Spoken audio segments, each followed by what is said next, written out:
All right.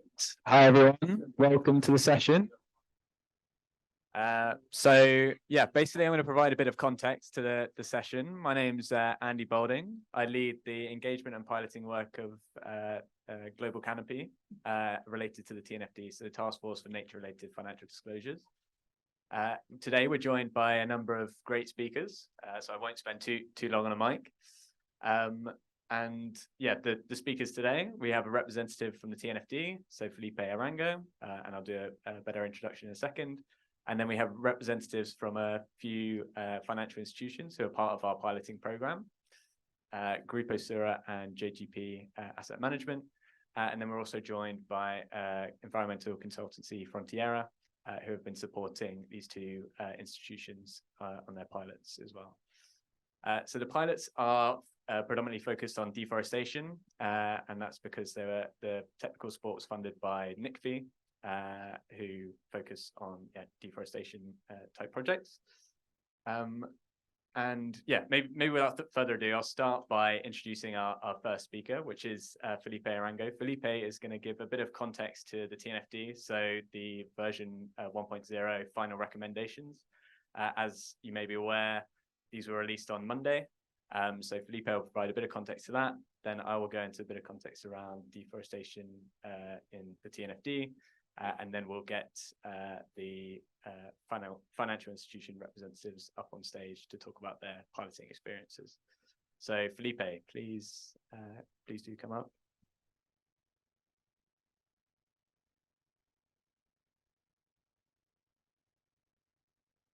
Hello, everyone. Thank you so much for the invitation to be part of this. My name is Felipe Arango, and I am a technical advisor to the TNFD. Had the privilege to be there almost since the beginning, and I lead piloting also for the TNFD.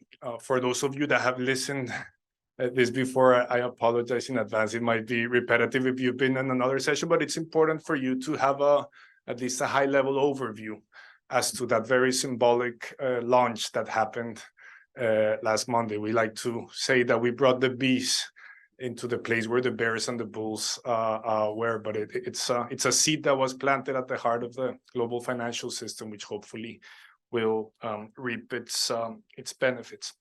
So before we start with a bit of the detail of the guidance, I think it's important to take a look back as to what the TNFD is trying to achieve in its mission. The mission of the TNFD is to shift financial flows away from nature negative outcomes and towards nature positive outcomes. And this is going to be impossible.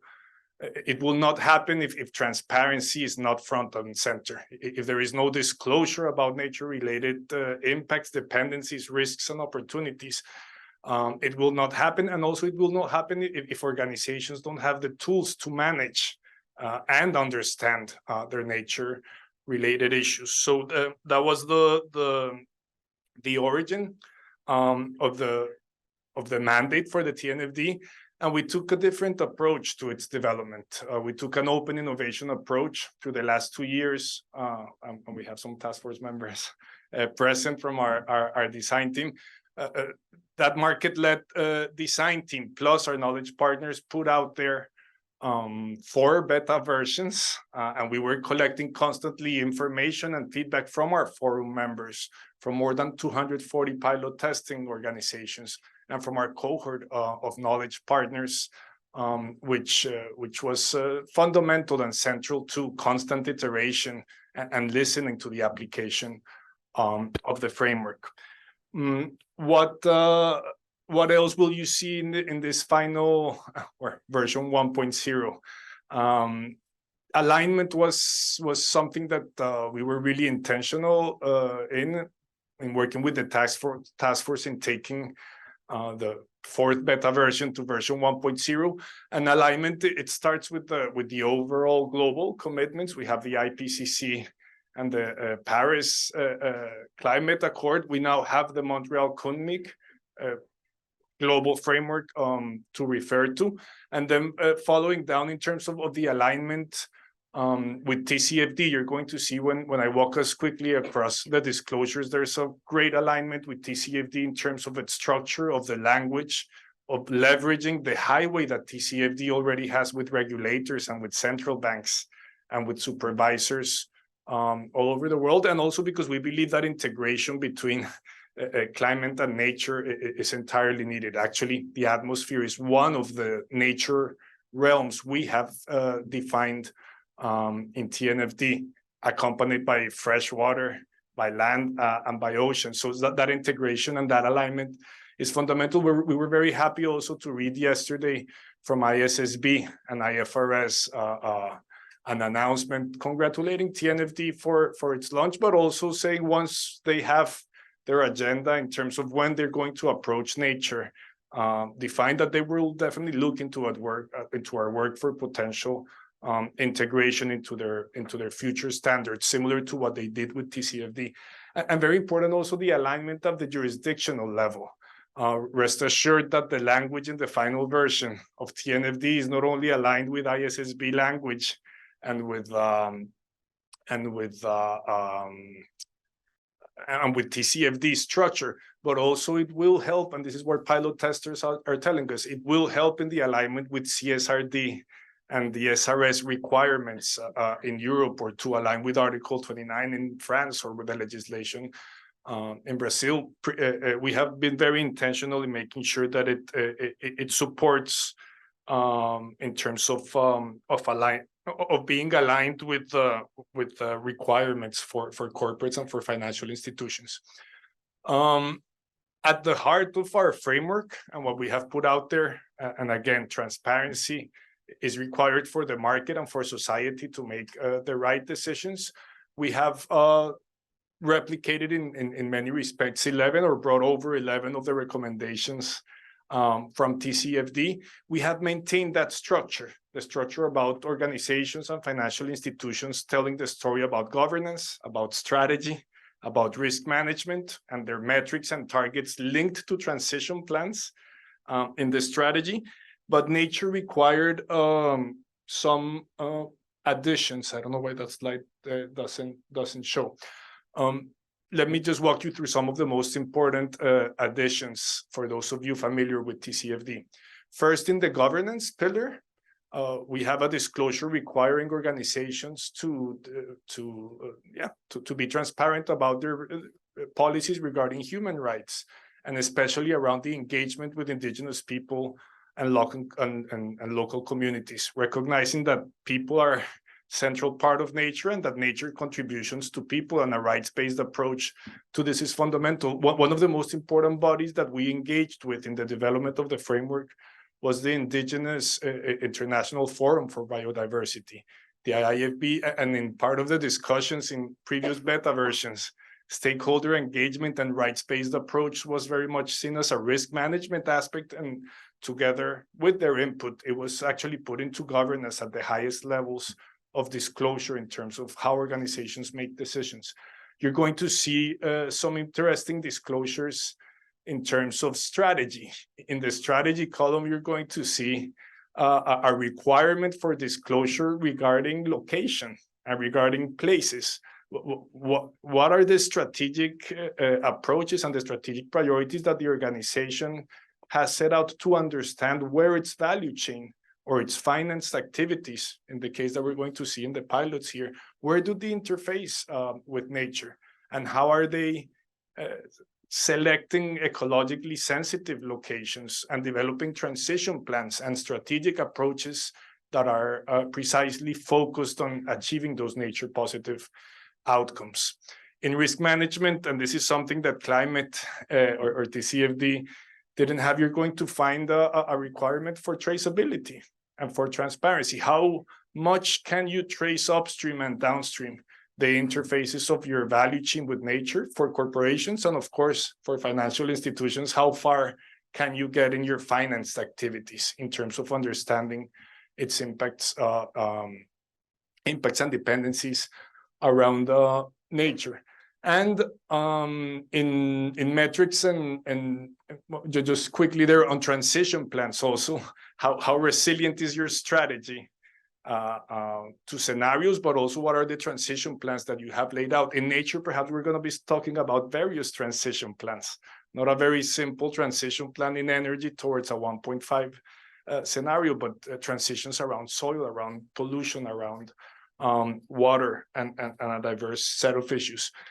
In metrics and targets, two things I want to highlight. The first one is, again, in terms of alignment, we have worked very closely with SBTN, the Science-Based Targets for Nature. They have been developing target setting methodologies for land use, for water quality, for water use.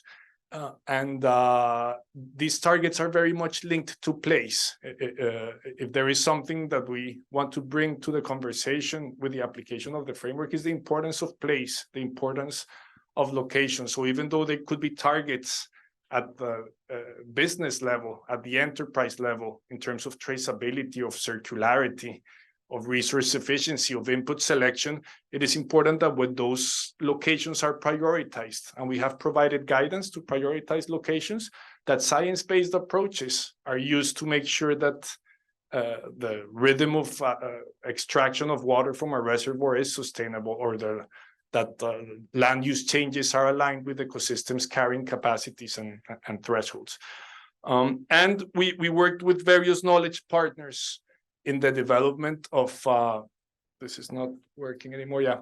We work with various knowledge partners, and I will not go through the entire list here, but I think it's important to highlight that the TNFD Taskforce, which had representatives from financials, institutions, and corporations, also had a set of knowledge partners from scientific institutions like IUCN or WCMC or the Stockholm Resilience Center, or many others that had done reporting standards before us, like CDP and GRI and SASB, and that all those organizations work together in developing as well a management approach called LEAP.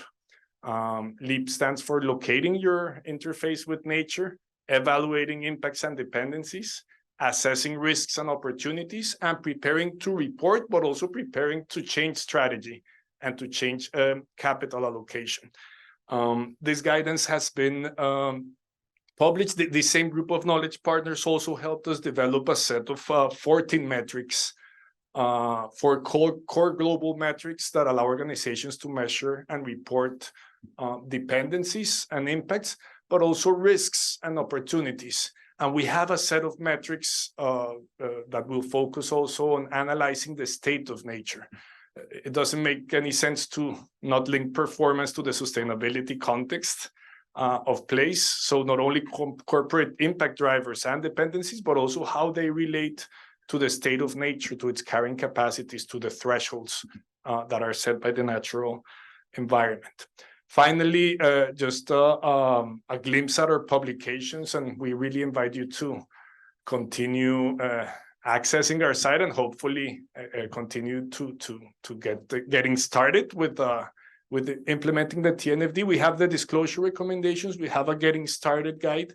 We have the LEAP approach, which provides a management approach to advance in nature-related issues. And we're going to go deeper every day more. And thank you for some task force members here that are present as the task force advances. We will get into biome guidance, biome-specific guidance. We already launched tropical forest and coastal shelves, but we will be expanding biome guidance as well as sector-specific guidance.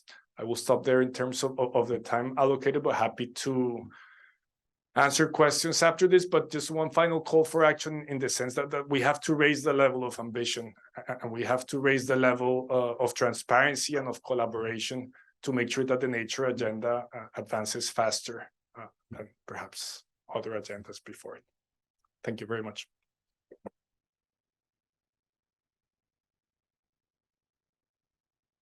Thank you, Felipe, and congratulations again for the Monday release. So yeah, next, oops. Yeah, so next I'm going to talk about deforestation in the context of the TNFD. So I've been to a number of different events, one this morning in this very room, where we've talked about deforestation and financial institutions and the imperative and the need to assess and manage deforestation. This morning's session, we talked about how deforestation materializes in climate-related risks as well as nature-related risks, and it's fundamental to assess and manage deforestation in order to meet net zero goals. So specifically in relation to the TNFD, I'm going to talk a little bit about the definitions that are used, the way that TNFD describes nature, and how deforestation is kind of weaved in there. Effectively at Global Canopy, we think, as Felipe was saying, there's some getting started guidance that's coming out with the TNFD, or has come out with the TNFD, and we think that deforestation is a great entry point for financial institutions when looking at the TNFD's LEAP process, with respect to the fact that we had in this morning's session, but there's good data availability and there's clear risks associated with deforestation as well. So within the context of the TNFD, as Felipe alluded to, the TNFD divides nature into 4 different realms. So land, ocean, freshwater, and atmosphere, with society sitting at the heart of the different realms and interfacing across all of the realms. Those different realms are then split into specific biomes using ecosystem classification systems. So as you can see there, tropical forests, as Felipe said, the TNFD has come out with additional guidance focused on that biome already. But then there's other, boreal forests described, shrubby woodlands, all relevant in the context of deforestation. The TNFD also describes there being 5 drivers of nature change, so 5 impact drivers, which can both positively and negatively affect the state of nature. And the ways in which these do this is through changing the extent of ecosystems, the condition of ecosystems, population sizes when it comes to species, as well as extinction risk.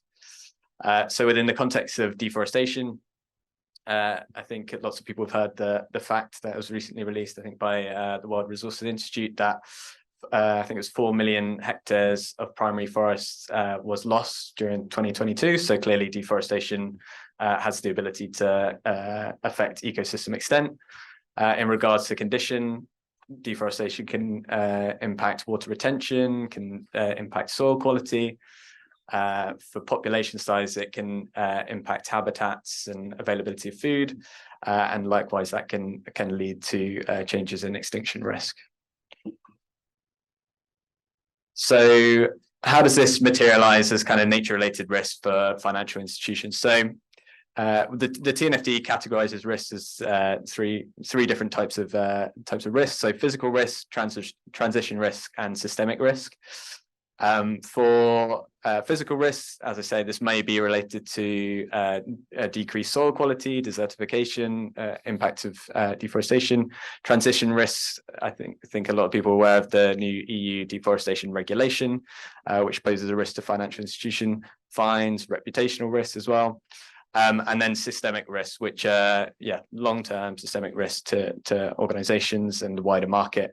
So an example here would be kind of the destabilization of the hydrological cycle within the Amazon due to deforestation. So for I guess the financial institutions in the room, basically I think there are three key things to kind of take away from kind of what you can do now in relation to the TNFD and when thinking about deforestation as an entry point. So Global Canopy, so the organization I work for, we basically rank the top 500 organizations that are potentially driving deforestation. And we've been doing this, we're on the 10th year now. And within the ranking that we do and the indicators we use, there are lots that are relevant to the 4 TNFD disclosure pillars, so governance, strategy, risk management, metrics, and targets. So for those who have been progressing over the past 10 years and getting increasingly, they're getting better at assessing and managing deforestation, you can take that information and use that within the TNFD disclosure recommendations. There's loads of tools. Again, another reason that this is a good entry, we think this is a good entry point for financial institutions when it comes to the TNFD, is there are a number of tools that are already available for organizations to use. So I've listed some of Global Canopy's tools, the ones that we're involved with here. There are wider tools such as Global Forest Watch that can be used for financial institutions when assessing deforestation within their portfolios. And Felipe alluded to it a little bit, but within the context of the TNFD, there's additional guidance on sectors. So the agriculture and food sector, there's additional guidance by specific biome, as Felipe said, tropical forests and subtropical forests, which are already out. And then there's additional guidance on stakeholder engagement when it comes to Indigenous people and local communities. All of which have references to deforestation. There are some additional metrics specific to deforestation within the TNFD. And I've also put a few other tools on the right there, which outside of the TNFD, so some of Global Canopy's tools, which can provide more detailed information about the kind of questions that you should be asking clients when it comes to assessing deforestation within your portfolio as a financial institution. So I don't want to take up too much time, so I'm going to leave it there for my bit. So now I'm going to welcome up Bridget Reed. Bridget is the co-founder and CEO of Frontierra, and I'll let Bridget describe Frontierra because she'll do a way better job than I will. But Frontierra have been supporting Global Canopy's piloting program and the work of Grupo Sura and JGP Asset Management.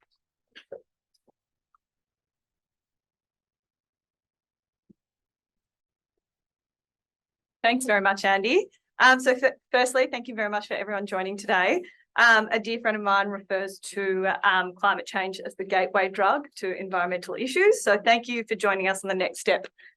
Thank you. On your environmental addiction journey and joining us into a deep dive into biodiversity and nature-related issues. As Andy said, I'm Bridget Reed, co-founder. There I am. The CEO and co-founder of Frontierra. I am a sustainable finance and ESG expert, and I'm an environmental scientist by training, and I started my working life in environmental consultancies before moving across to finance, where I worked on pre-acquisition due diligence and the ongoing monitoring and management of investments. I was also responsible for some of the corporate reporting, so PRI, green loans, and dabbling in a little bit of TCFD there. So I then started Frontierra with Lewis, who will be joining us on stage next, and he's a GIS and satellite expert. So combining our expertise, we started Frontierra. So we're an environmental geospatial consultancy that utilises geospatial data and satellite technology to analyse and evaluate nature-related risks with a very specific focus on biodiversity and deforestation. We came about because we recognise that there's a really critical need for space tech within the financial sector and within corporates, but there is currently limited capacity to embed that into the day-to-day operations and day-to-day processes. So we've been working on this for a while now, and we're obviously thrilled with the development of TNFD and other nature-related frameworks, because finally the issues that we've been harping on about for years and years, everyone else is finally becoming interested in them. Well, almost everyone at least. Everyone that I think is interested in long-term survival of their business and humanity in general. So what exactly do we do? So we work with financial institutions and corporates to bridge what is currently a very large information gap between organisations and the impacts that they're having on nature. We do this through a variety of different ways. You can see here assessing and managing nature-related risks, evidencing compliance with regulations such as deforestation-free regulations, helping align with standards such as TNFD, of course, carbon offsetting requirements, and sustainability reporting. So today I'm going to quickly walk you through how we work with our clients to implement the LEAP approach and a few of the tools that we use to do this. These are the approaches and the tools that we use for the pilot projects with Grupo Sura and JGP Asset Management, and they'll be talking about their experience with these approaches straight after me. So I'm sure you're all familiar with TNFD. Oh, I went too far. But just as a reminder, the overarching TNFD framework can be seen on the left here, and the LEAP approach fits in here in the risk and opportunity assessment approach. Organisations can use the LEAP approach as a guidance framework to generate the necessary information to align with the TNFD recommendations. So it's important to note that not everything that's identified and assessed in TNFD, in the LEAP approach, is disclosed. So as I go through this process, keep that in mind, that there is no expectation that you would publicly disclose this level of detail. Think of it as the back end of the framework. So the accounting method that you use to generate the results in your overall strategy. So for the pilot projects, we undertook an asset level assessment. This is essentially a deep dive into what is happening on the ground. So we look at the specific nature-related risks and the opportunities of the assets, accounting for their specific location and the type of activities or operations at those locations. We adopt this type of assessment because it's the most robust approach and generates the most useful results. So I want to note here that many organisations we work with, particularly if you're pretty high up in that food chain, they don't have access to asset level data. They don't know where the companies are, let alone the companies, the supply chain of the companies within their portfolios. But that's okay. This shouldn't deter you from starting to think about TNFD. Even if we only look at a very small sample of your portfolio, we find that what you learn from the small sample, the measures that the things that you learn and the measures that you actually end up implementing to manage those risks of your portfolio, they can be applicable and help reduce your risk across the whole portfolio. So, for example, if we detect deforestation in one asset, the strategies and processes that you might implement, such as increased due diligence, those measures will help you learn and reduce the risk, even if you don't at the other assets that you might not have the location information for. So ultimately, the point here is that even if you don't think you have all the data, it is still valuable to attempt an asset level deep dive and take a look under the hood, because the lessons that you'll learn will be significantly more valuable than looking at your portfolio from a distance. But for more context in exactly the type of assessment looks like, for direct operations, it's obviously very straightforward. We look at the location of the organisation. But for value chains, it's more complicated. So let's imagine if I'm a financial institution that has a subsidiary that invests in funds, and within those funds, there are companies. We have a look at this approach, considers the nature-related risks and issues of those companies at the very bottom of the food chain there. So it considers those nature-related issues from the perspective of the financial institution. So we think about what might we be indirectly exposed to through our investments. So using deforestation as an example, what is the risk to my financial institution if my subsidiary invests in a fund that has a company that's deforesting? What does that mean to me as a financial institution? So the type of tools and data sources that we use, and I'll explain these in more detail as we go through, but we rely really heavily on GIS because, frankly, nothing else will enable you to undertake the assessment at the scale and detail required. There is nothing else that will allow you to assess the location of thousands of assets in the detail that's required. We also use data provided by the asset if it's available. Often it's not, but we can make do. And then open source data for both locations and for nature-related information, and then various tools such as Encore. So the first step in the LEAP approach, it kicks off with scoping the assessment. And because we're thinking about deforestation today, that's going to guide the scope of our assessment. So we're going to choose the industries and the companies that have potential exposure to deforestation. So this step is really easy. We simply start thinking about where in our investments, our assets, our operations, in our value chains, in our subsidiaries, where might we be exposed to deforestation? Typically, deforestation risks occur in very specific industries, and Sirius has provided us with the guidance on this, as you can see here. But I also would add that this is not a very exhaustive list, but it does give you a good idea to where to start looking.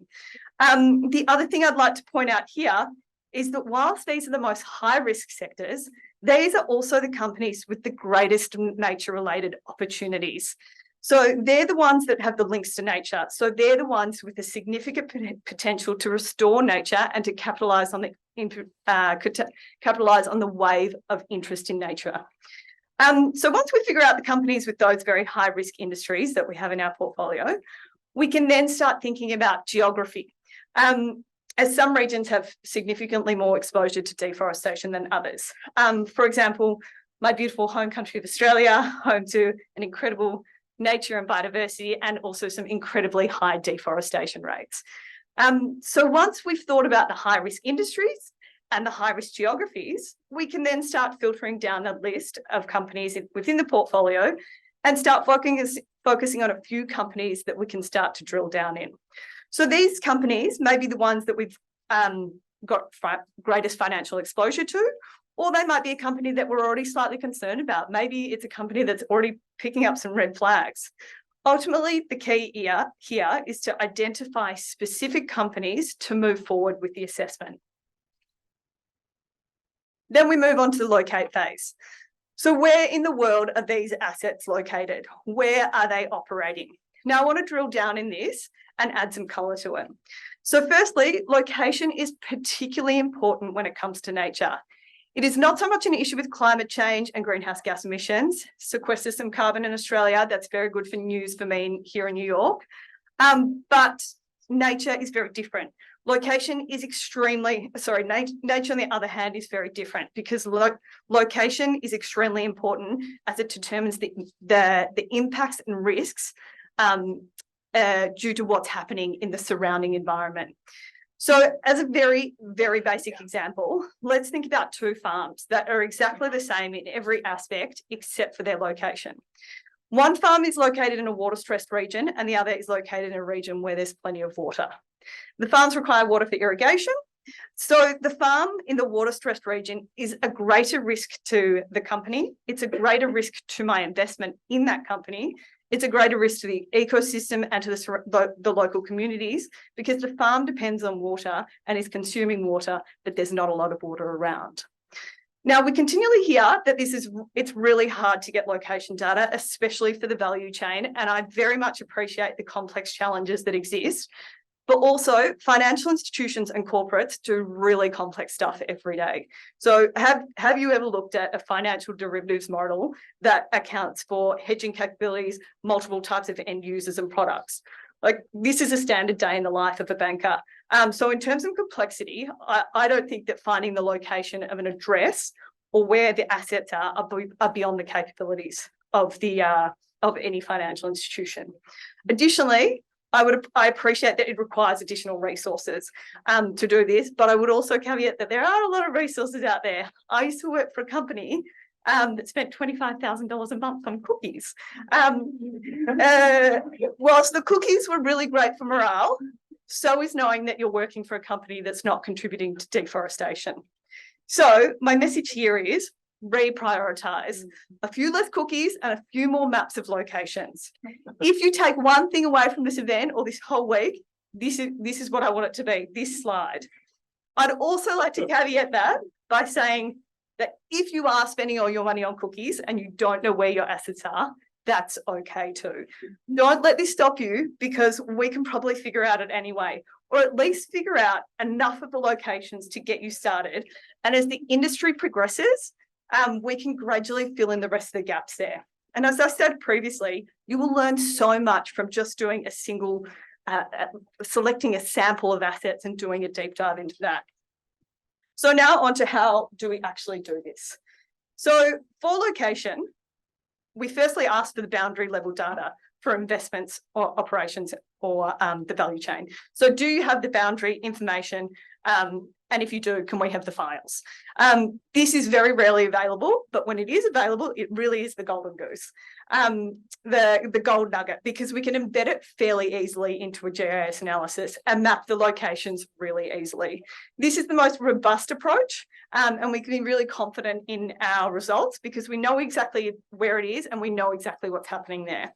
So whilst it is rare to find this type of information, it will become more common very quickly. And I would really encourage everyone in a financial institution or in a corporate to start embedding this into your T's and C's and into your agreements so that it becomes a requirement to share this type of information.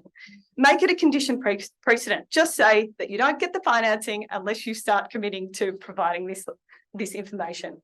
And whilst I appreciate this, that there is a minefield of challenges around this, there is a number of legendary companies out there that are already doing this. Jose will be up here soon, so ask him about how JGP are doing it, what they're doing in this space. The second approach, if we can't access that internal data, we defer to publicly available information to see if the locations are available online. Often it might just be an address or a point on a map. And in those instances, we can apply a buffer and assume that anything that's in proximity to that point has the potential to be within the boundaries of the farm. Obviously, there's room for error. The operations might be bigger than the buffer, or they might only cover a really tiny section of the buffer. So we have a higher level of uncertainty when using this approach, but we work to verify and triangulate the results through a number of other sources as well. So the final approach here is where we use proxies for the business footprint. Now, there are many ways that you can do this, but we're showing information today extracted from the Trace platform because this is what we did on the pilot project. For the pilot projects, we were able to find companies of interest on the platform and then identify their municipalities that the company was sourcing its products from, which we were then able to use as proxies for the actual location. So the Trace platform compiles information from places such as country export data to build a picture of where those companies are sourcing from. We don't get the exact location, but we can usually get municipality level information. So this means that whilst we don't know exactly where it's located, we can still get a good understanding of what's happening in the surrounding area. Which allows us to understand potential exposures to certain risks, such as deforestation. So, for example, if you're operating in a municipality with very high rates of deforestation or very high biodiversity value, we can start to understand that there could be some potential impacts there. However, because we don't know exactly the specific location and we don't have a high level of confidence, the next step is usually to engage directly with the entity to say, hey, you're working in this region. What are you actually doing there? Can you tell us where you are? So that's kind of the next step there. Now we know where we're located. We need to start thinking about the type of asset and the operation we're working with. So we can start thinking about what sort of dependencies and impacts there might be. So in terms of dependencies, these are things that nature provides us, the things that we depend upon and rely upon. So I think water, soil, land, pollinators, natural flood protection from mangroves and vegetation. Now, the thing about dependencies is that most organisations take for granted that nature will continue to provide these, and they don't price them into their operations. But if they are taken away, it leaves a pretty big hole in the finances. So we need to start thinking about what these actually mean to our organisation and to society as a whole. The next is impacts, and they are basically changes in nature which may result in changes capacity to provide environmental, social, and economic functions. So think deforestation, policies, pollution, and species loss. So when we think about dependencies and impacts, these are really heavily dependent on what you're actually doing at that location. So if we go back to that original example of the farms, a farm in a water-stressed regions, but if we change that, and now we're still thinking about that exact same location, but instead of thinking about an agricultural farm, we start thinking about a wind farm. So wind farm in that same location obviously has very different impacts and very different dependencies that we need to consider. So to figure out the dependencies and impacts, there's lots of different resources out there, but we're going to have a look at the OnCall platform today because it aligns really well with TNFD. So this was developed by another number of amazing NGOs and government organisations. Global Canopy is one. And the platform's free and it's got lots of great resources and tools, but the dependency and impact analysis is particularly useful. So here you can see a model of the dependency analysis, and the only information that I've provided it is that the asset is a large-scale irrigated arable crop. So based on this information, I can see that the crops are dependent on all these environmental assets and ecosystem services in the middle there, and which in turn are dependent on the assets and services at the very end there. So this diagram is also available in table format, which is a little bit more useful, which shows very high and low dependencies.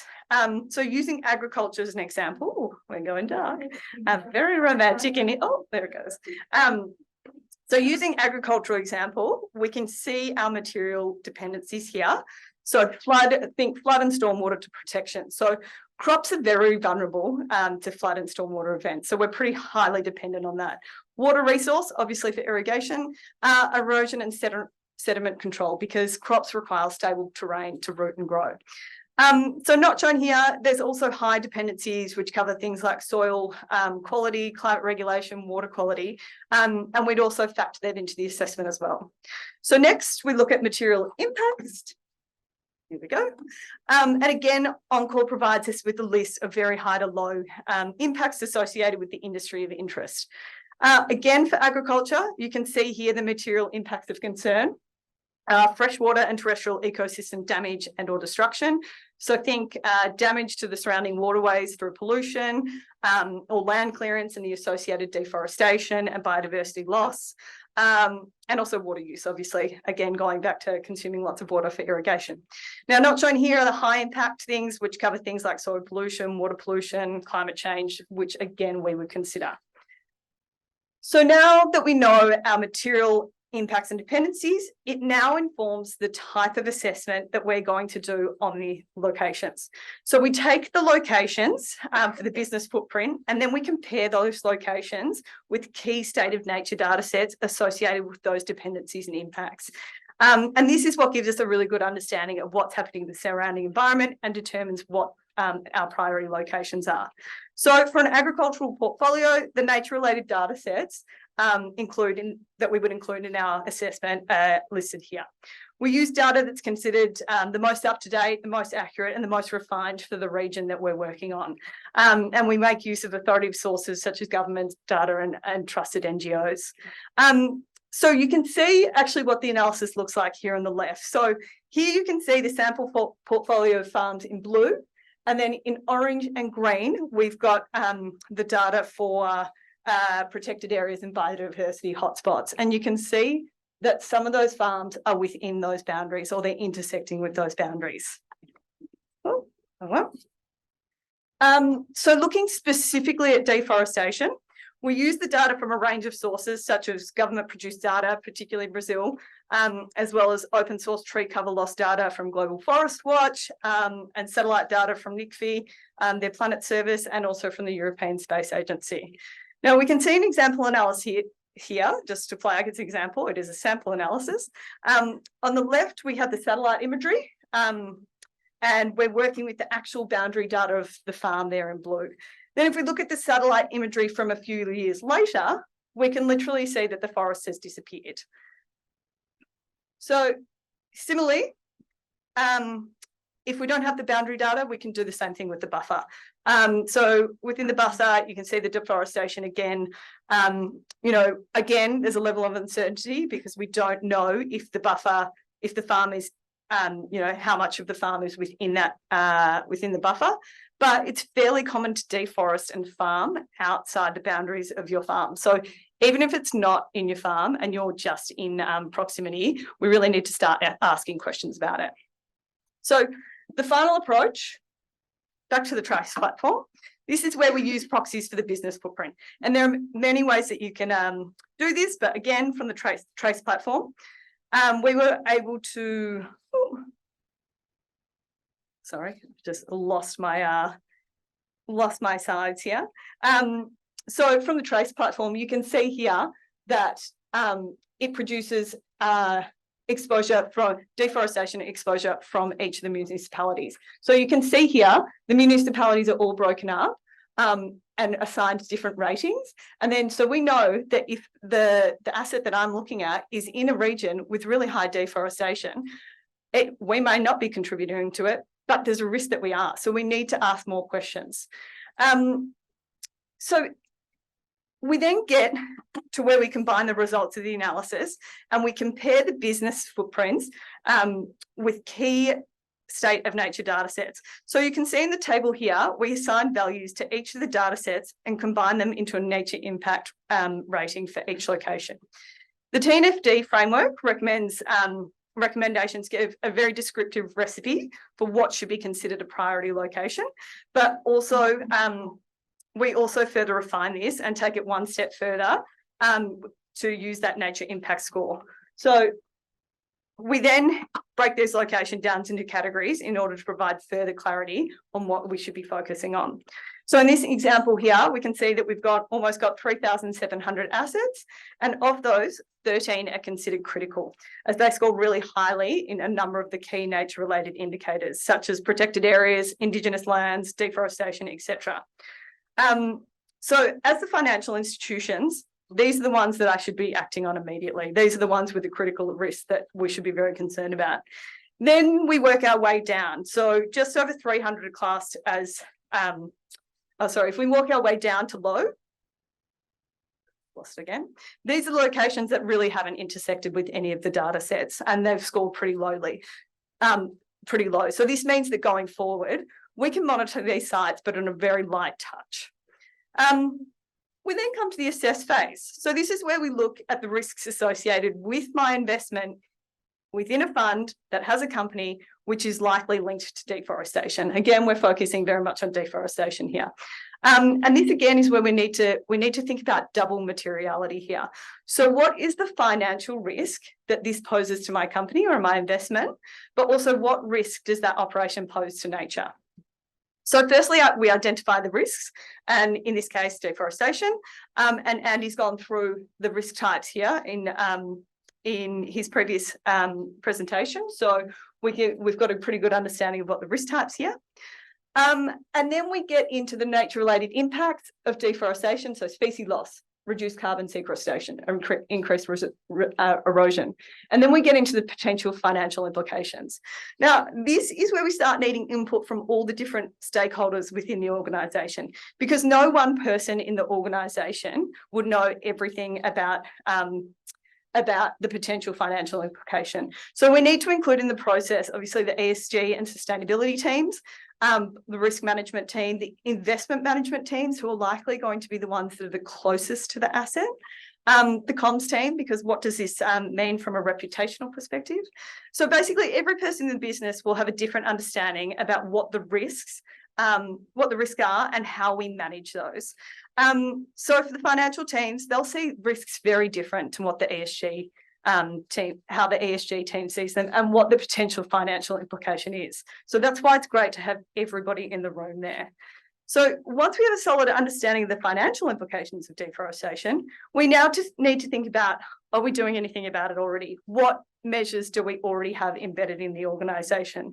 And then we need to start thinking about, do we have any policies or processes, or what next? You know, we've got these policies, maybe we've already got a due diligence process. How do we strengthen that? How do we protect ourselves further? And how do we reduce the risks to benefit not only the company, but also nature?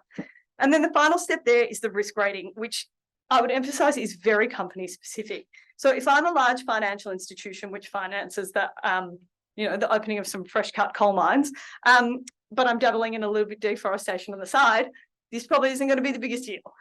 But, if I'm an investor that's specifically focused on sustainability, and we've got a risk of deforestation, I've committed to deforestation free, this is probably going to be a pretty big deal. So this is where this rating and figuring out what is material for your organisation is really important. Then we get onto opportunities, the fun part. So this is where, again, we need to start thinking about double materiality. What's good for the bank account, but also what's good for nature as well. So here's a very quick example, the development of nature positive financial solutions. So from nature's perspective, we're supporting sustainable operations and reducing impacts and dependencies on nature. But from a financial perspective, it creates new revenue streams. It creates resilience due to business diversification. So these things could be like biodiversity credits or nature-linked insurance products or sustainability-linked loans, for example. And then the final stage, prepare. So this is where we look at responding and reporting to the findings. So we covered how we respond to the very specific risks and opportunities. So do we need more due diligence? Do we need another process in place? But this component takes a step back and we need to think about it at kind of the group level. So what at the more strategic level. So what is required for us to implement those actions that we've just talked about, and how will we measure the overall performance of that? So do we need new ongoing work streams to set up in a management process, or do we need new in-house expertise? Do we need a nature person, that sort of thing? So then finally onto the reporting component there. This should be integrated into your financial disclosures, very much the same as how you'd approach it with TCFD, embedded into the annual report at the end of the year. The thing to note here is that for most companies, initial disclosures are not anticipated to cover, all your operations and your whole value chain. More complete reporting is expected over time. So initially, start small, just focus on your material issues. Then I'm just going to finally wrap up on this slide. I'm sure many of you have seen this before or a version of it, but this is an illustration of the scale of impact on society due to the different shocks that you can see here. So COVID's recession, climate change. And as we can see here, biodiversity collapse will dwarf all the other issues that we faced previously and that we are facing. So the time really is now to start focusing on this and embedding it into our business models so that we can prevent the impacts, but also so we can ride that wave of opportunity that this crisis essentially presents to us. So that wraps up my section. I'm now going to pass it over to Luis Rattray, the Managing Director of Frontierra, and to Lena Urbe, who is the Sustainability Director at Grupo Sura, to talk a little bit more about their experience with the TNFD pilot projects.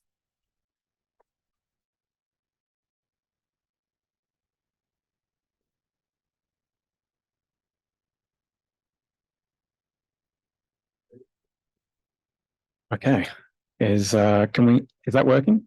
Yeah. Hi. Yeah. Okay, so Lena, Grupo Sura is an investment management consortium headquartered in Medellin that operates across Latin America with revenues of $7.8 billion across their investment portfolio. Can you tell us more about your experience and your role at Grupo Sura, and a bit more about the way Grupo Sura is structured, as well as its exposure to deforestation, albeit indirectly? Okay, thank you, Luis. Thank you, everyone. As you said, Grupo Sura is an investment manager. We are based in Latin America, but we are not traditional asset managers. We are like asset owners, and we are very long-term investors. We have controlling stakes in an insurance company, an asset manager, and non-controlling stakes in banking and infrastructure. We have direct exposure to these companies I mentioned, but we are mainly focused in financial services. So our exposure to deforestation is basically through these companies, companies in financial services, through their clients' portfolio and through their investments portfolio, okay? So this is why our approach is from the indirect exposure perspective. My background is corporate finance and sustainability. I've been working in this company for 7 years. And what we basically do at the sustainability department in Grupo Sura is to establish sustainability policies that apply to controlled companies. We also analyze and research on ESG risks and impacts. And basically we also we lead working tables with these companies, so we ensure that they are going to manage ESG issues that are relevant for us. Great, thank you. So Grupo Sura is one of the few large-scale financial services companies who have looked at indirect exposure through their value chain. In the pilot project, we were able to look at companies that are clients of your subsidiaries and consider how their exposure to nature-related risks and impacts has an effect on Grupo Sura. Given Grupo Sura is indirectly exposed to these companies, what access to asset-level data have you been able to obtain? Well, basically, asset level data was obtained from public sources because we are very distant from these clients we selected. So we had to rely on public information, except from the. I will explain that later, I think, but except for the company we selected from the agriculture insurance policy, because we have like that on one-to-one relationship with them. So we have information from this primary source, but mainly we use public information. That's why I think that the TNFD effort is very important for us as investors. Great. And a scene setting question I forgot to ask just a second ago. We've been working with you over the past few months on this pilot project. Why did you choose to pilot TNFD and what were you hoping to get out of it? Yeah, well, first, natural capital, it's an important element of our strategy. And also, we have identified natural environment as one of our strategic risks. So this was an opportunity to start understanding and measuring this risk. Also, we wanted to anticipate regulation because in Colombia, we already have to report with TCFD. And we have been working with this framework for the last 2 years, and we have identified many challenges, especially regarding risk quantification. So this was a really good opportunity to learn and anticipate this regulation. And also because working with this climate change perspective and being in Latin America, we understood that there's a really strong link between climate change and deforestation in this region. So if we want to address climate change in Latin America, we need to address deforestation risks. Great. Andy mentioned earlier that this pilot was funded by Norway's International Climate and Forest Initiative to undertake a specific study of deforestation within the agricultural products industry and the food and beverage sectors of countries within the Amazon rainforest. So we had a clear direction already of the initial scope of the pilot project. However, there was still a number of options for companies to evaluate. How did you end up deciding which companies to evaluate in the project? And what process did you use to make your choice? Yeah, okay, so we have aggregated data on clients and investments portfolio of these financial companies I mentioned before. This is because we are regulated, so we have to aggregate this information. So what we did is that we filtered like all companies that belong to this sector, agriculture and food and beverage, and we chose the company that we were more exposed to. That's one part of the analysis, and the other way we used is that I mentioned that we have an agriculture insurance policy. So we decided to include in this analysis our biggest client for this policy. Great. Just give me 1 second. I've got my questions here, but my phone was locked. TNFD is a relatively new framework, having only been around for a couple of years. What are some of the key challenges and learnings that Grupo Sura took away from the process? Okay, so I'll start with the challenges. We have a lot of challenges. First, I think asset level data is still a challenge. We keep hearing that data is not an excuse anymore because it's widely available, but I think access to that data and how to use it is the challenge. So, and I think that for investors, that's a really relevant challenge. Also, we think that we still need to figure out how to translate these asset level risks to portfolio level risks. I think both perspectives are very important because right now we have some elements that let us understand how companies we lend to or we insure are exposed to these risks, but how is our portfolio exposed to this risk and how this translates into financial risks. So I think that's still a challenge. Also, I think coverage, because we just selected 2 companies to do this analysis and based on exposure.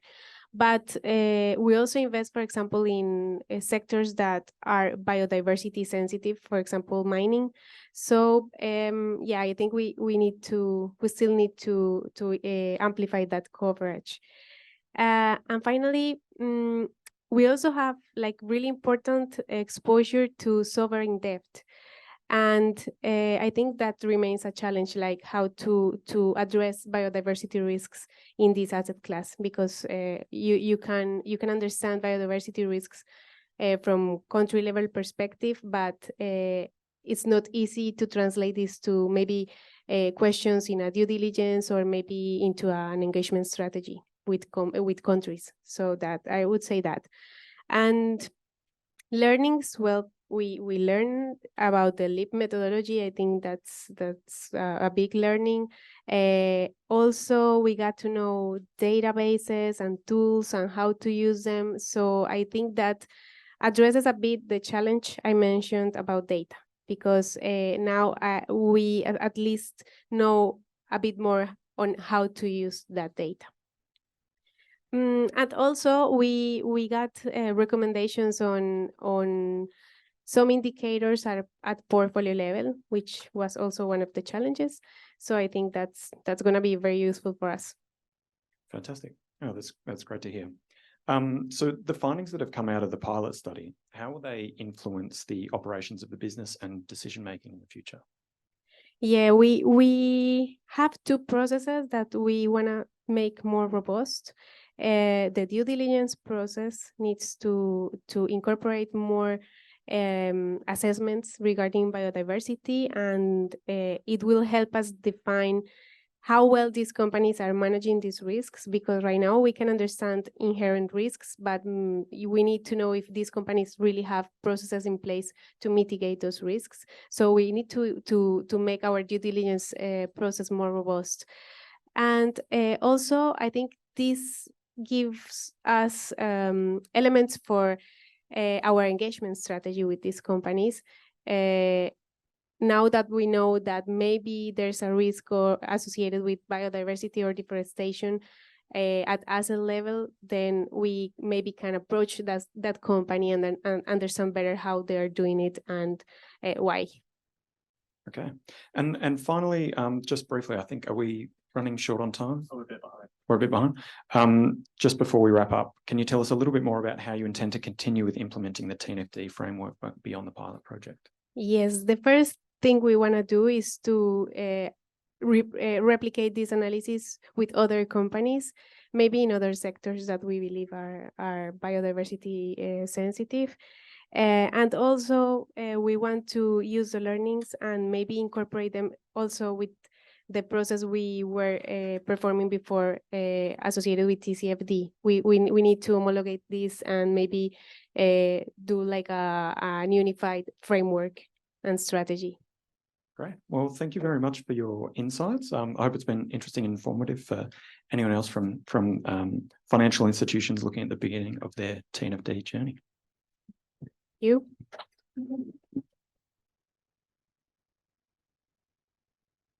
Thank you, guys. Jose, please do come up. Hi. I know you've been in high demand over the course of Climate Week, so I hope your voice is still here. And I don't know, I feel like most people in the room might already know you, but for those, but for those that don't, maybe could you give us a little introduction to yourself and JGP Asset Management as well? Sure. Okay. My name is Jose Pugas. I'm the senior partner and head of sustainable investments at JGP Asset Management. And JGP is one of the 3 largest independent asset managers in Brazil. We were founded 25 years ago. In Brazilian financial years, just like 2 centuries ago. It's a roller coaster, our economy. And we are leading much of the financial innovation at JGP and at Brazilian financial ecosystem through the perspective of ESG. So for us, talking about nature is talk about innovation, it's talk about return. So. And I feel like that partly answers the next question, but why choose to pilot the TNFD? Well, we were very eager to understand the nature-related risk and opportunities that we have on our portfolio. It was something that was on. We were pressuring ourselves to make that happen, and the absence of a proper methodology that could be comparable. We could develop something on our own, but comparing to what? And science is based on comparison. If I don't have how to compare a common methodology, it would be an empty effort from our side. We saw that happen on the first climate-related risks that we start identifying. We didn't want to make the same at the nature level. And with the TNFD, with your invitation for us to be a pilot for the TNFD report was an answer that we really needed to provide transparency for our investors, for our shareholders, for our peers, and all the other stakeholders of all the risk and opportunities that we were exposed to. And I guess we've heard a little bit about challenges from Grupo Sura's side. What are some of the challenges that JGP have found when assessing through this pilot or your wider work assessing deforestation in your portfolios? I think that the challenges were more on your side. You worked a lot for us. So, but even so, as we have signed during the COP26 the FSDA, the Financial Sector Deforestation Action, in which we decided to be to do not fast from 2025 on commodity-driven deforestation. When we signed that, the first thing that we need to do was to apply a very robust deforestation policy and protocol all across our portfolio. So we were already ready to identify the deforestation risks. So all the fund managers, they were aware and they were in compliance with the deforestation policy. And we understood that would be a transition trajectory to be in a perfect place when 2025 arrived and was our deadline. So this part of the monitoring, the protocol for deforestation, they were already in place. For example, we request the information from the farms that we invest, and we also demand from the companies that we invest that they have a monitoring of their supply chains. So the informations were already there. There was no challenge because we started doing that during the COP26 till now. So there is a connection here. But as well, the challenge for us, they were not so imperative because, as I told you, we start making some innovation on nature-based solutions. And in order to do so, we need to understand the externalities and the baselines of the investees in our portfolio. So for us, it was very organic. What was challenge for us, and it still is that many of the indicators that the TNFD requests us to inform, they were not monitored by us efficiently. For example, water. We are so water abundant in Brazil that sometimes you just forget there's a finite asset. So we has been the learning curve for us. I hope to be a fast learning curve, but for sure to face for the first time and sometimes some indicators that we understand that are critical, but that we are not monitoring. For an asset management so paranoid as we are, it was a psychological challenge for us to accept that. But it's good for us because now we can trailblaze on those blind areas on our portfolio. And I guess with the TNFD, there's been a lot of focus on the risk side, right? The nature-related risks. I was wondering if you have any comments on the kind of nature-related opportunity side, or the opportunities that you see through JGP or have seen through JGP. Sure, it's what pays the bills. So on our side, it was very interesting because we haven't published the TNFD report yet, for sure. But we already designed some products based on the TNFD results. So, for example, for this pilot project, one of the projects that we selected to be on the pilot was Frontierra, that was just launched yesterday. And the land selection was already based on the TNFD results. So we were able to increase the price of the carbon credit and to start measuring the biodiversity credit, thanks to the results that we have from the TNFD approach. So for us, and for the first time in a long time, I think the first time in history, the disclosure is coming after the opportunity. So we will disclose a report for sure, but the products that we are already developing, we were not able to unlock all the value that we could if it wasn't by the LEAP methodology, if it wasn't by the TNFD, and if it wasn't by the partnership that we developed on this pilot stage. That's great. And I do want to open up to the floor in a second, because I'm sure there'll be better questions coming from the audience than me. But for financial institutions listening or in the room, what kind of tips or insights would you share with them in, if they're just about to start doing their deforestation assessments, or from the work that you've been doing for however many years, and the work you've been doing with Global Canopy as well? I think all of us how many from financial institutions are here? Just to understand. Okay. Well, I think that one thing that we need to understand when we are a financial institution, that you are vulnerable to litigation, that we're vulnerable to very hard questions from the stakeholders. You need to be ready for that. So there is no more place to hide. If you let to measure your risks and opportunities after someone asks it, it's already too late. You take a long time, and probably you not like the answer that you're going to get. So prepare I think for financial institutions, we have something called fiduciary duty. We don't have the money. We manage the money from someone else. So to really apply the fiduciary duty, to be in compliance with our fiduciary duty, we have to analyze all the risks and opportunity for the capital allocation. It's not our money. And it's not our planet as well. So with that on our mind, for financial institutions, to start measuring risk and opportunities is the basic of your fiduciary duty. In Brazil, we have a very well established data monitoring. There is no land, no land there is without the car.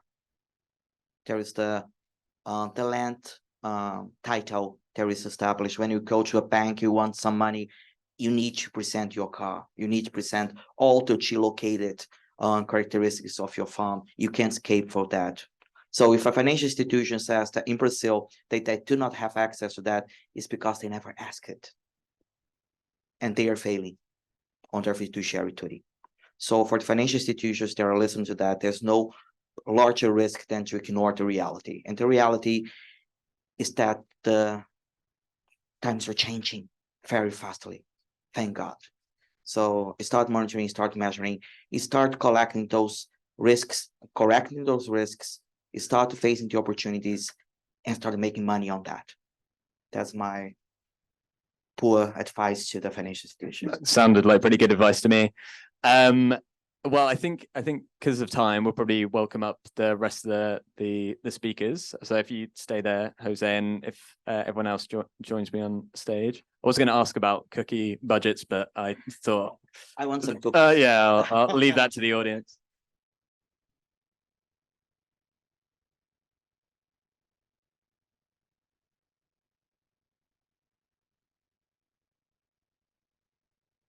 Okay, I'll go. Do we have any questions? Please say your name and organization as well.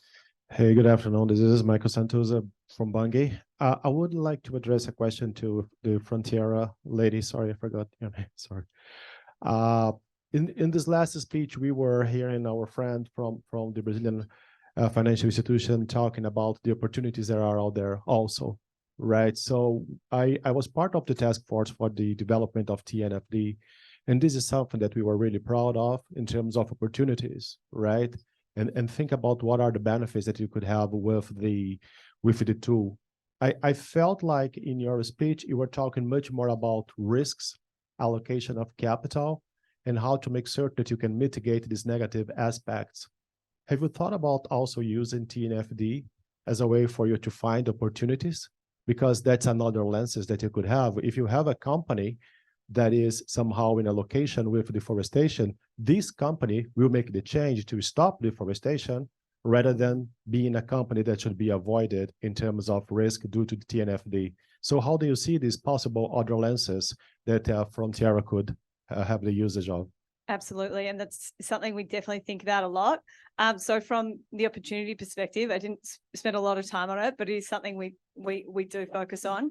And there's a couple of things that we've spoken to JGP about, and the fact that if you are operating in an area with, we've identified you're operating in a protected area, or you're operating in an area with really high biodiversity value, like it's financially cheaper to run environmentally positive programs in those areas, because there's already the environment is already pretty strong there. So if you can pretty easily roll out some measures that will really strengthen that environment. But if we look at it from the other example as well, where you're maybe operating in a really low biodiversity value area as well. I mean, if you want to do some biodiversity improvements, that's where you go to. You just use that same analysis and say, okay, those low ones that I said, I think I pointed out, I was like, you monitor, we don't have to monitor them too frequently. You can do fairly light touch monitoring on those, but that's also where you should be putting all your resources into improving biodiversity in that region. If there's pretty poor biodiversity, doing some stuff is better than nothing. So yeah, we certainly focus on the opportunity side of things as well. Great. I think we have another question in the door. Okay. Thank you, Deborah from MyCare. I have a question for all of you actually that work with TNFD, so feel free to answer. One of the things that we hear most from our clients, both financial institutions and companies, is that they are advancing in biodiversity assessment, is TNFD application, but they're still managing to insert the climate topic into their strategies. So we know that climate change is one of the most aggressive drivers of biodiversity loss. But how can we kind of unify the strategies to have a unique and strong and robust strategy to address both climate adversities and also the biodiversity loss? Thank you. Does anyone want to? I can answer that. From our perspective, we really see the link, and it's a really strong link because we are based in Latin America. So when you are talking about reducing emissions, it's not enough to talk about energy transition, not at all. So we have to talk about deforestation, and that link is what I think is going to be the argument for us to make like a unified strategy regarding nature risks. In our specific case, just adding, because we are a mega diverse country, so it creates an additional responsibility compared to the others. But for example, there are many restoration projects happening in Brazil, Latin America. When you look at the biodiversity levels, we are reforesting a lot of silent forests. We are not talking about biodiversity on fauna or flora, not reintroducing species. So what is the real value of those forests? They're capturing carbon, but they are also consuming opportunity to reintroduce biodiversity, make resilient forests. When there will be a wildfire, or when it's gonna be an alchemy on genetics, are we just going to lose this opportunity? So sometimes not because it's a tree, it represents a biome. So to put that on the biodiversity, on our carbon projects, on our restoration projects, biodiversity is basic. So everybody that wants to invest on nature-based carbon and not talking about biodiversity is greenwashing. Simple as that. Felipe, do you want to? One of the things that was really important for the TNFD conceptual framework was to identify those four realms that Andy was showing. We see nature as the encapsulating umbrella that takes atmosphere into account, but it's fundamental to understand the relationship between atmosphere and oceans, atmosphere and land, fresh water. Nature is an interaction of systems of very complex feedback loops and interactions. So hopefully the framing around nature will start to drive integration in transition plans and in strategies. We were just before in a talk about scenarios, and when you hear Professor Carlos Nobre, for example, which we have the privilege to listen to in the Amazonian Summit, he talks about the possibility of the Amazon having reached the tipping point because of climate change, but also because of deforestation, and land and atmosphere will have an effect on that biome, and that will affect the atmospheric rivers that drive agriculture and energy. So it is a complex system that needs an holistic interaction. And I think the deeper that organizations go into it, the more that they will realize the need for integration. Great. Kelvin, do you want to? Hi, Kelvin from FSD Africa. Question for Jose. So where you did kind of find deforestation risk in your portfolio, what were your kind of practical mitigation responses to get your 2025 goal? Depends if it's legal or illegal. If it's legal, we cut ties. There is no conversation. If there is legal, we create an escalation policy with the investee, and we are very clear that we want to help them to be deforestation free, because after 2025, if he's not in compliance, we will not be able to invest on them, and we don't want that to happen. So we have an active ownership approach on our fixed income strategies, our public equity strategies, all across the board, in which we want to work together. And what we are identifying in Brazil is a behavior among the companies that they see that as a risk. They do not know how to be deforestation free, and they want some discrete help. They don't want public pressure. They don't want to make some public statements because of the risks of litigation. But they want to move into a deforestation free. If you are analyzing what is happening in Brazilian economy, a few weeks ago, one major meatpacking company just sold all their assets on the farm level. One of the implications because of the deforestation risk. So it's already happening. The pressure is already operating. One of the largest, not say the largest, because meatpacking company is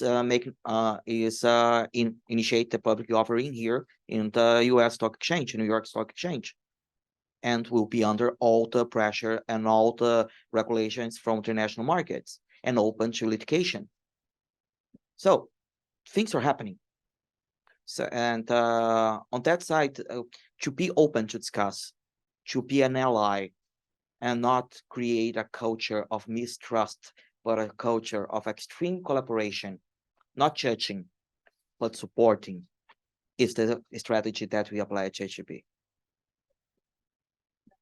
We'll go to the back first and then come back to the front. Do we have a question at the front? Yeah. Hi, hi. Thanks very much, everyone. Super helpful. I'm Jason Walters with GlobeScan, and I had a question about two things. One, for how much, when you get to your risk and opportunities and so forth, are you actually putting a dollar value on things at this point? And if you are or aren't, how important is that? And how quickly or how much do you anticipate needing to move to that direction? And the second one is with dependencies versus impacts. How much are you focusing or looking at impacts versus dependencies? It seems to me like the focus so far is more on impacts in that, but it actually seems to me like in a lot of cases that the business value in case would actually be stronger with dependencies. Jose, do you want to start? Or oh yes, I can. The dependencies, in my opinion, is the best rule for us to understand the value, to put a value on nature. I hate to say that, to put a value on nature. Nature doesn't have a value, but we are on financial sector. You need to put value on everything. It's one of the many problems that we have. But to put a value on nature, you need to put a value on the dependence of this project, of a specific economic activity on nature. So you understand the pressure through the impact, and the dependency, that is what is the level of vulnerability you have. For us, we are not putting a dollar. We have some mechanisms to measure that, but we are not 100% comfortable, scientifically speaking, to put a public price on that. We have internal pricing systems. For example, when we see there will be a major drought or a climate phenomena, we apply some penalties on some specific assets that are more vulnerable than the others. But we are now on our nature-based solutions, and currently we have a little over $200 million in nature-based solutions pipeline at JGP, was a good number already. We are very proud of that, but we are miles away from some billions away from what we want. Is that identification of opportunities already spaced on that, and we can put there the biodiversity credits, we can use water credits, we can use carbon credits, and all of those, they are important for the economic viability of the projects. So we can, we were just discussing that after what we did, we could correct the price of the carbon credits on one of these projects. So the transparency worth money. And we have proven that with this last fund we introduced, and be the same on the others. One question here. Yeah, I think probably have time for 2 more questions. Oh, 3 more questions. Hi, I'm Elizabeth from As You Sow. This question is for Bridget mainly, but any other panelists that could give input would be helpful. So we're a shareholder advocacy organization, and this is the first season that we're going to be engaging with companies on the topic of biodiversity, and TNFD and SBTN is going to be a huge asset to us. So because there is not a lot of disclosure at the moment, and companies are just getting the frameworks that they need to start disclosing, how would you identify leaders and laggards? I've seen, quite a few third parties trying to stack up companies against each other and say, who's outperforming the other, but it's hard to say because it's based off of their own disclosure, and biodiversity measurement is very different than carbon. We don't have one solid number that, we're not just looking at GHG emissions, where it's very, very nuanced. And so, yeah, and anything that, could help give us guidance. Yeah, and I agree. I think it's really hard. I mean, climate, there's measurements there, but sustainability in general is a really difficult place to do that, because we often find that when we look at the market, that a lot of the rating agencies, or the things that people base their idea of what's sustainable or not is, this company has a really good sustainability policy, and this company has they do really good reporting on it. But often those companies probably aren't that sustainable. They've just got the resources to get a great graphic designer and a great consultant in there, and they put it on their website, and that gives you lots of ticks on the rating agencies. Do I think they're the most sustainable? Probably not. Like a lot of them, a lot of the classes. So a good example is some of the ESG ratings, or the sustainability leader EFT funds. If you go through the actual companies within this sustainability leader EFT funds, I wouldn't want to invest in those. They're not like, but they make the reports, they tick all the boxes. So it's like, yeah, great, they're doing a good job. So I would, it's a really hard question. And I would look at the kind of specific programs that they're running. Are they putting in, do they have a really good reforestation program? Are they, because at the moment, I would say that obviously the industry is really not there yet. We've got a long way to go. So it's the smaller actions that I think are probably making the bigger difference at the moment. And those companies that are, I would also say, embedding it into their due diligence process at the beginning. So if you can find companies that are actually saying before they invest or before they do something, oh yeah, we actually ask them about biodiversity, or we ask them about this, because most companies don't. Most companies aren't even asking the questions. So even the companies that are asking the questions and those companies that are putting effort into it, I think you could probably weed it out. And I mean, once you've been in this industry for a while, you can pretty quickly figure out, like, oh, it's probably not legit. Oh, what they said is actually physically impossible. So, but, yeah, it's a hard one though. Great. Do you have to go, Jose? Okay, I think we're losing, losing one. Felipe, do you want to quickly come in on that, or? Yes, just a quick comment on I think the exercise of transparency will help not only the providers of financial capital and organizations to manage their business model better. I think a lot of it is what Lina and Sura were showing us in terms of starting the right conversations.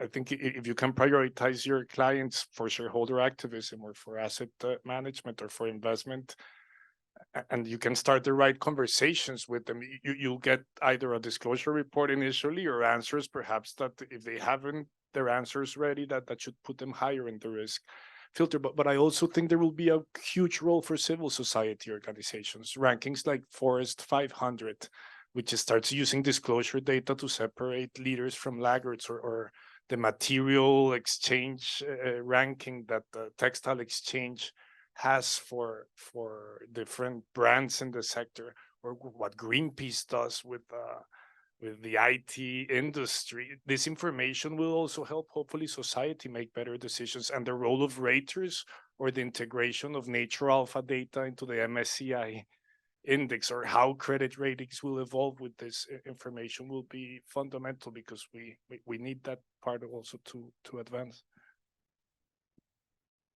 Yeah, I think we're probably at time, but I know there are a few outstanding questions. Maybe what I would say is, yeah, grab one of the speakers afterwards and see if they can answer us. Yeah. But yeah, thanks so much for coming, everyone, and enjoy the rest of New York Climate Week.